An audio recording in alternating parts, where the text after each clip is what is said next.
Bismillahirrahmanirrahim. Assalamualaikum warahmatullahi wabarakatuh. Alhamdulillahirabbil alamin. Hamdan syakirin, hamdan na'imin, hamdan yuwafi ni'amahu wa yukafi mazidah. Wassalatu wassalamu ala Rasulillah sallallahu alaihi wasallam, nabiyina wa maulana Muhammadin wa ala alihi wa sahbihi ajma'in. Wa ba'd. Para hadirin, sahabat yang dimuliakan Allah Subhanahu wa taala dimanapun berada. Alhamdulillah, segala puji bagi Allah, Tuhan semesta alam, yang mana telah mencurah limpahkan banyak sekali nikmat ke dalam diri-diri manusia, yang beriman maupun yang tidak beriman, yang takwa maupun tidak bertakwa, yang taat maupun tidak taat. Semua Allah berikan nikmat dengan adil seadil-adilnya, dengan rahmannya Allah di dunia ini. Karena rahimnya Allah hanya akan diberikan oleh Allah kepada para kekasih-kekasih serta hamba-hambanya yang dicintai. Sahabat yang dimuliakan Allah Subhanahu wa taala dimanapun berada, pada saat ini kita sering kali merasakan bahwa negeri kita, di tanah kita, Indonesia ini, kita sering merasakan pergantian alam yang sangat tidak signifikan.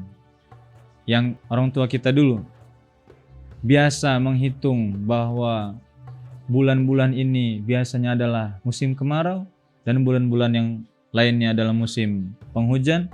Maka di saat-saat ini, di tahun-tahun, di zaman ini, alam sudah sangat tidak berpihak kepada kita. Alam sudah sangat ingin semau-maunya terhadap penduduk bumi, baik itu ciptaan Allah yang berupa hewan, tumbuhan, maupun kita yang disebut manusia. Alam sangat-sangat ingin mencurahkan kebosanannya, mungkin ingin mencurahkan daripada keinginannya, memperingatkan kepada para penduduk muka bumi ini untuk taat kepada Allah, untuk takwa kepada Allah dan Rasul. Maka para sahabat yang dimuliakan Allah Subhanahu wa taala, kita senantiasa mengingat bahwa kita Islam, kita diberikan takdir beriman, itu tidak lain tidak bukan adalah karena berkat perjuangannya Rasulullah sallallahu alaihi wasallam, yang Allah utus sebagai nabi, berikut rasul, kemudian menjadi penutup bagi seluruh nabi dan rasul di muka bumi. Oleh Rasulullah, karenanya mari kita selalu bertafakur, mengingat atas jasa-jasa serta perjuangan baginda Rasulullah sallallahu alaihi wasallam. Karena dengan itu kita termasuk orang yang bersyukur. Karena dengan itu kita termasuk orang yang mengenal kepada Rasulullah sallallahu alaihi wasallam. Dan orang yang mengenal Rasulullah, meskipun mereka atau dia atau siapapun belum pernah berjumpa, tetapi mengenali kepada Rasulnya, kemudian ingin mendekati kepada Rasulnya, ingin mengingat kepada Rasulnya, maka secara rohaninya, secara jiwanya, maka akan Allah sambungkan kepada Rasulullah sallallahu alaihi wasallam. Meskipun kita terpaut jauh, ditinggal oleh baginda Rasulullah sallallahu alaihi wasallam hampir lebih kurang 14 abad, kita telah ditinggal oleh Rasulullah sallallahu alaihi wasallam secara jasad, tapi secara ruhaniyah Rasul tetap hidup, memperhatikan dan mendoakan kepada seluruh umatnya di muka bumi. Sahabat yang dimuliakan Allah Subhanahu wa taala, dengan fenomena alam yang sangat mengerikan tentunya dalam perasaan kita dan pikiran kita, kita sering menjumpai bahwa di tanah kita hujan misalnya, atau salah satunya seperti tertahan sehingga dirasa lama tidak turun, padahal sudah seharusnya masuk waktu penghujan. Kenapa demikian? Karena di situ ada maksud, di situ ada sebab. Di antara maksud dan sebab, di tengah-tengahnya ada sesuatu yang menghubungkan. Maka berbicara tentang hujan yang ditahan, maka dalam syariat kita diperkenalkan dengan istilah istisqa. atau salat istisqa. Istisqa artinya memohon kepada Allah agar diturunkan hujan, agar dilimpahkan karunia nikmat berupa air yang turun dari langit. Maka istisqa ini telah dicontohkan oleh Rasulullah Sallallahu Alaihi Wasallam jauh sebelum kita terlahir mungkin tentunya. Maka Rasulullah telah mencontohkan ketika itu Rasulullah Sallallahu Alaihi Wasallam keluar dari rumah beliau, dari tempat beliau. Kharajan Nabi Sallallahu Alaihi Wasallam. Beliau keluar dari rumahnya dalam keadaan mutawadhi'an, penuh rendah diri, mutabadzilan, penuh dengan kehinaan mungkin bagi kita, dengan tampilan yang sedikit rendah, mutabadzilan. Kemudian mutakhasyian, penuh ketakutan terhadap Rabb dan Tuhan atau Tuhannya. Kemudian Rasulullah keluar berjalan. Mutahasiran artinya Rasulullah keluar dengan penuh harapan kepada Rabb-Nya. Kemudian Rasul sholat 2 rakaat seperti sholat Id. Kenapa seperti sholat Id? Karena memang pelaksanaan seperti sholat Id. Yang seperti kita tahu kalau sholat Id, sholat Idul Fitri, itu di rakaat pertama kita membaca takbir sebanyak 7 kali. Kemudian di rakaat kedua kita membaca takbir sebanyak 5 kali. Tapi berbedanya, walam yakhtub khutbatakum. Rasulullah tidak berkhutbah sebagaimana khutbah kalian ketika melaksanakan sholat Id atau Idul Fitri atau Idul Adha. Maka sahabat ini dimuliakan Allah Subhanahu wa taala dimanapun berada. Ketika Rasulullah telah memberikan contoh, kemudian disyariatkan dalam agama dan diberikan oleh para ulama-ulama kita, para pewaris Nabi dan Rasul, hingga sampai kepada kita pengetahuan itu, maka salat istisqa ini disyariatkan apabila tanda-tanda alam tadi terjadi. Yang spesifik sekali adalah ketika hujan ditahan oleh Allah Subhanahu wa taala karena ada maksud tertentu, yakni ada sebab yang dilakukan oleh penduduk bumi atau penduduk suatu wilayah di daerah tersebut. Maka Allah tahan hujan untuk daerah itu. Agar apa? Agar mereka bertaubat dan kembali beristighfar kepada Allah secara keseluruhan, bukan hanya seorangan.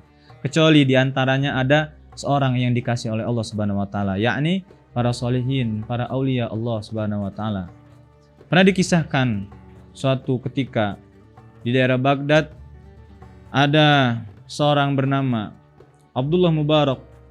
Abdullah Mubarak ini adalah tokoh agama yang termasuk juga adalah tokoh ulama yang sangat terkenal. Ketika itu di Baghdad terjadi kemarau atau istilahnya Allah menahan hujan di daerah Baghdad. Mungkin karena kelalaian daripada penduduknya, bahkan dari para orang-orang alimnya. Sehingga Abdullah Mubarak menganjurkan kepada para penduduknya untuk melaksanakan sholat istisqa.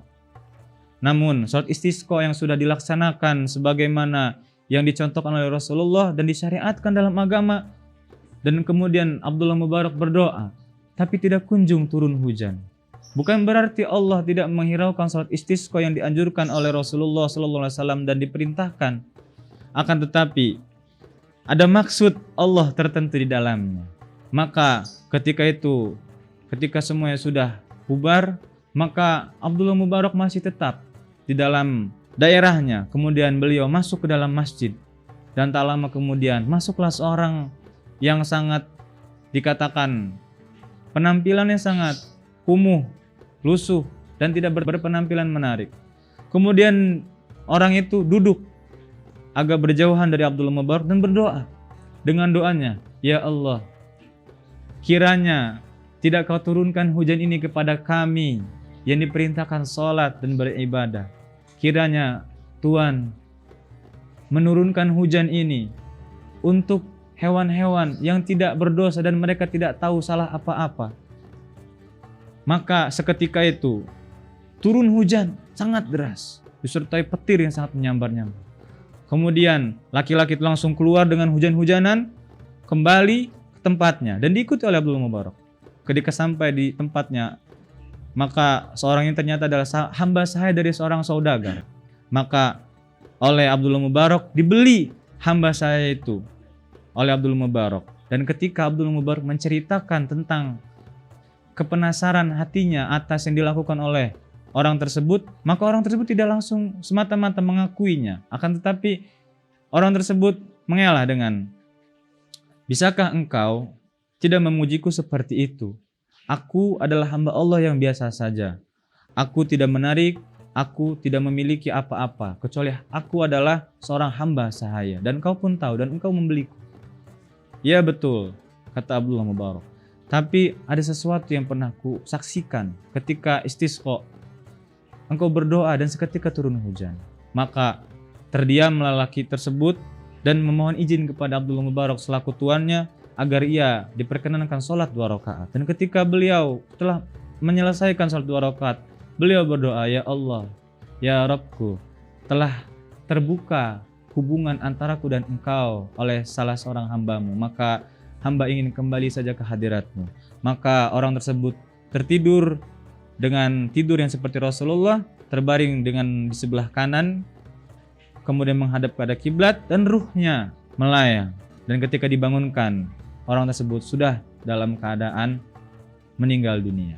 Para sahabat yang dimuliakan Allah Subhanahu wa taala, artinya di antara maksud dan sebab pasti ada hikmah yang akan Allah selipkan di dalamnya.